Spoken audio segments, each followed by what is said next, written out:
Pertarungan politik di Provinsi Jawa Timur yang identik dengan suara Nahdlatul Ulama kembali memanas jelang kontestasi pemilu 2024. Ini menyusul pernyataan tegas Gubernur Jawa Timur Hovifah Indar Parawansa yang resmi mendukung Capres-Cawapres Prabowo Subianto Gibran Rakabuming Raka di Pilpres 2024. Bahkan Hovifah mengaku siap masuk dalam jajaran tim kampanye nasional Prabowo Gibran serta jadi juru kampanye nasional. Saya mendukung paslon nomor 2 dan saya siap menjadi Cerdas. Saya siap masuk TKN.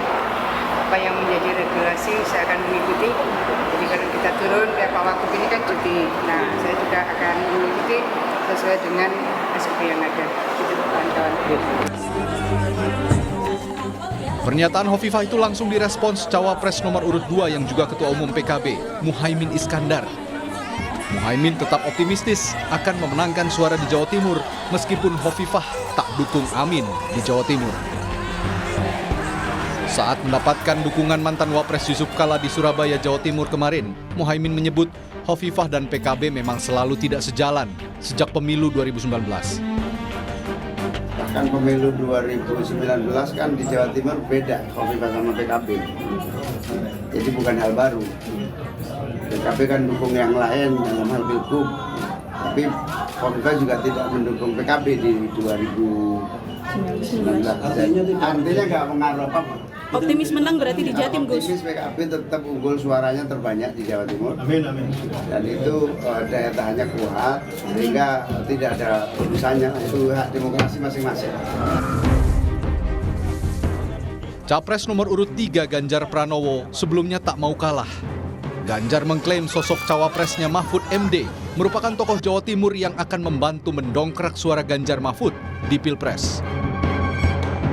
Tentu optimismenya agak berbeda dengan Jateng, tapi Jatim itu salah satu provinsi kedua yang menjadi potensi suara Ganjar Mahfud.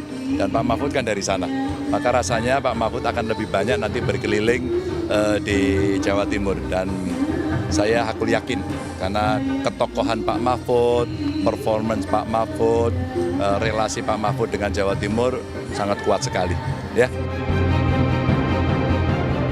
Pulau Jawa merupakan wilayah paling potensial bagi kandidat di Pilpres 2024 untuk mendulang suara dengan 56% suara pemilih nasional. Dan Jawa Timur menjadi provinsi kedua yang menyumbangkan suara nasional tertinggi setelah Jawa Barat dengan 15,33% suara. Jika berkaca pada pemilu 2019, PDI Perjuangan memang menguasai suara Jawa Timur, mengalahkan suara PKB yang dikenal memiliki basis suara di Jawa Timur. Namun, kini 3 capres-cawapres di Pilpres 2024 memiliki peluang yang sama untuk bertarung di Jawa Timur, mengingat semua kandidat memiliki tokoh-tokoh yang berpengaruh kuat di Jawa Timur. Tim Liputan, Kompas TV.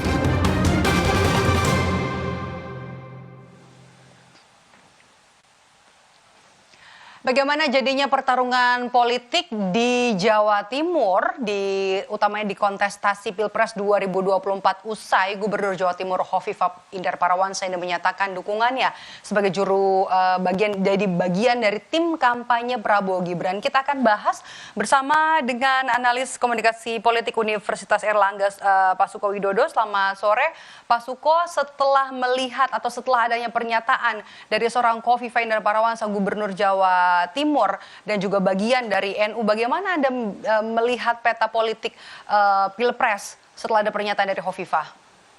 Ya, pertama, Madop, yang perlu dicatat dalam kekuatan elektoral pendukung masing-masing presiden, kalau rujukannya kekuatan partai politik, misalnya kita tahu bahwa PKB dan PDIP ini menempati urutan 1-2 yang jumlahnya sedikit.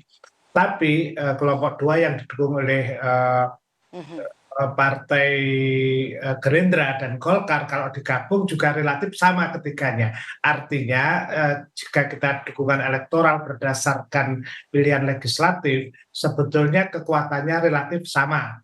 Nah, keputusan Gubernur atau Hovifah Indar Parawansa ini memang berpotensi untuk merubah keadaan.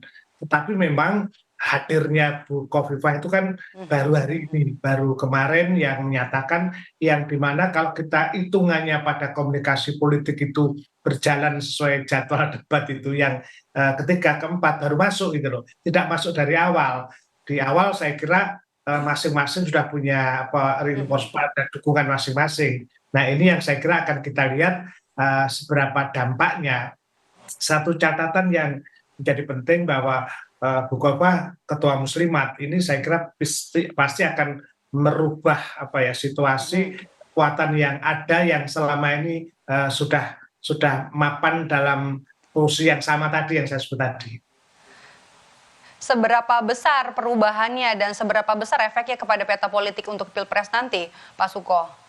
Ya tergantung ya, kalau karakter masyarakat masyarakat Jawa Timur sebagai pedesaan misalnya itu kan ketergantungan pada ketokohan yang dianut itu kan cukup besar.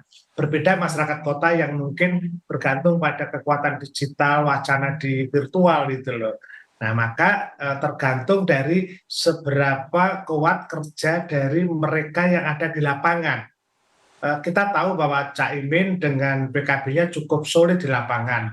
Kemudian PDI juga di lapangan cukup solid misalnya. Nah tergantung daya dobrak dari pasukan Pak Prabowo yang kemudian didukung oleh Bu Khofifah ini apakah ketokohan juga pada level ke bawah diikuti. Nah sekali lagi bahwa sayangnya masuknya sudah di tengah-tengah, tentu tidak beda kalau Bu Khofifah masuknya di awal itu. Kembali lagi di situ ya. Sebenarnya kan suara Jatim ini jadi penting, suara Khofifah juga jadi penting kalau kita lihat sekarang ya untuk peta nanti peta Pilpres, peta elektoral begitu. Tapi kalau misalnya kita bisa lihat setelah ada pernyataan dari Khofifah yang resmi mendukung kubu Prabowo Gibran, ini Ganjar Pranowo juga sudah menyatakan kalau juga tidak takut suara PDIP tergerus nanti di Jawa Timur karena PDIP juga yakin kan pasangannya Ganjar ini juga dari Jawa Timur, Pak Mahfud MD. Ya, saya berapa kira realistis itu, Pak? Ya, Bu Khofifah kan 5 tahun terakhir ini kan sudah memimpin langsung dan kalau lihat riset relasi antara gubernur Bu Khofifah kepada masyarakat itu cukup intens ya. Posisinya tingkat kepuasan dan sebagainya cukup tinggi sehingga relasi itu yang akan merubah keadaan karena kan komponennya bukan hanya partai tetapi misalnya ada Muslimat, ada Fatayat, ada pondok pesantren, dan Bu Khofifah juga dekat dengan misalnya kalangan perguruan tinggi, UMKM dan sebagainya. Nah, kalau ini bisa dimanfaatkan, saya kira ini bisa berubah ya. Sekali lagi meskipun saya juga belum lihat perkembangan kan baru 2 hari. Kalau Khofifah nanti turun dengan misalnya TKN yang sama-sama, saya kira memang bisa saya anggap bahwa ini berpotensi untuk mendorong perubahan yang lebih cepat pasangan nomor 2 untuk bisa mencapai angka yang cukup signifikan di dalam mempengaruhi masyarakat, saya kira. Oke, lumbung suara yang cukup besar untuk bisa diperebutkan di Pilpres 2024 ini. Bahkan seorang JK, mantan wakil presiden, ini turun langsung untuk tim Anies Mohaimin setelah resmi Khofifah memberikan dukungan kepada pasangan Prabowo Gibran, kemudian dari tim Anies Mohaimin ini menurunkan seorang Yusuf Kala untuk nanti bisa merebut hati pemilih yang ada di Jawa Timur. Seberapa besar, seberapa penting posisi Jawa Timur di Pilpres kita ini? Ya, memang jumlahnya cukup besar ya, 31 juta pemilih dan 22% itu gengsi pemilih baru yang baru pengalaman. Nah, uniknya memang Jawa Timur itu berbeda dengan Jawa Barat yang relatif secara kultural sama, Sunda. Jawa Tengah juga relatif sama. Nah, Jawa Timur itu ada 6 subkultur. Ada kultur Madura, kultur Arek, Osing, Padalungan, kemudian Mataraman. Dan ini kekuatan pengaruhnya beragam ya, macam-macam. Begitu banyak tokoh yang sifatnya klaster itu gitu loh. Nah, apakah kehadiran Bu Khofifah bisa menjangkau di situ? Sejauh yang saya ketahui memang Khofifah memiliki kedekatan dengan klaster itu. Jadi kuncinya pada kedekatan pada klaster, bukan Jawa Timur secara umum, sehingga memang kandidat jika akan memenangkan memang harus masuk dalam klaster itu. Ini yang berbeda dengan misalnya yang homogen ya secara kultural. Jawa Timur itu subkulturnya ada 6, itu pasti punya beda-beda dalam satu wilayah dan wilayah yang lain. Oke, di balik masing-masing Pak kandidat capres ini kan punya orang Jawa Timur yang masing-masing ya, yang jadi orang di balik layarnya. Nah, menurut Anda dari masing-masing kandidat dari ketiganya, mana yang paling kuat tokoh Jawa Timur yang ada di balik mereka masing-masing?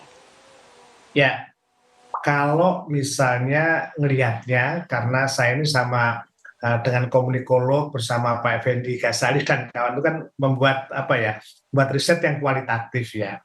Maka kita ngelihatnya adalah relasi yang sifatnya intensif. Pak Mahfud misalnya kita lihat bahwa sejak lulus SMA kemudian konsentrasinya tinggal di Jogja dan kemudian di Jakarta berkarir. Caimin sejak kecil di Jombang dan kemudian pindah ke Jogja kuliah dan kemudian beralih ke Jakarta. Nah kan tinggal siapa yang menunggu Jawa Timur itu. Dalam 5 tahun terakhir Bu Khofifah kan stay di sini, bahkan sebelumnya juga melakukan running dan memiliki organisasi pusatnya itu berasal dari Jawa Timur, yaitu NU dengan muslimatnya ya, anak pinaknya itu. Saya kira itu pusatnya di situ, sehingga kalau Bu Khofifah menjadi epicentrum dari pengaruh memang itu juga masuk akal gitu. Saya kira kehadirannya pasti akan merubah keadaan. Kalau kemarin masih ragu-ragu, sekarang udah pasti otomatis energi untuk membangun relasi ini jauh lebih cepat dan lebih rekat saya kira. Tapi kalau yang punya komunikasi terbaik secara kultural yang dekat dengan rakyat Jawa Timur tetap Khofifah. Ya karena 5 tahun beliau punya punya secara tugas, punya kekuasaan, punya relasi, punya aktivitas yang total day to day selama 5 tahun. Keintensifan itu misalnya pada generasi muda bisa juga losing kan terhadap tokoh-tokoh yang lain gitu loh. Jadi kan istilahnya bukan siapa yang datang dan pergi, tapi siapa yang datang dan bertahan itu kan biasanya punya relasi yang bagus dan memang hasilnya riset cukup tinggi. Itu artinya bisa menjadi catatan untuk melihat bahwa betapa besarnya pengaruh Khofifah terhadap pendulangan suara dalam Pilpres ini. Siapa yang bertahan dan juga punya relasi ya, siapa yang bertahan dan juga punya relasi itu yang mungkin punya dampak nanti secara elektoral juga terhadap warga di Jawa Timur, terhadap Jawa Timur. Tapi kalau misalnya kita lihat seperti apa sih sebenarnya tokoh, karakter tokoh yang diinginkan oleh warga Jawa Timur, baik dari sisi kultural, kemudian dari sisi ideologi dan juga dari sisi ketokohan, Pak Suko? Ya kalau Jawa Timur itu kan istilahnya itu Jombang, Jombang hijau abang, artinya kelompok nasionalis religius itu yang biasanya bisa bertahan di sini. Kalaupun toh masing-masing jalan itu berdampingan. Kalau kita lihat misalnya bagaimana kekuatan antara PDIP dan PKB, itu kan angkanya mirip-mirip ya. Jadi mereka merah dan hijau kan bersatu. Tetapi yang menjadi penting bahwa pasangan nomor 2 kan bukan hanya Gerindra tapi juga Golkar, sehingga melihatnya itu juga menjadi satu kesatuan. Tetapi entitasnya memang PDI dan PKB lebih bareng karena dalam satu organisasi. Kan pendukung utamanya begitu, dan pendukung pendukung Pak Prabowo itu kan pada tidak hanya Gerindra tapi juga ada Golkar yang kalau dijumlahkan relatif ya berimbang dengan yang paslon yang mendukung nomor 1 dan partai yang mendukung paslon nomor 3.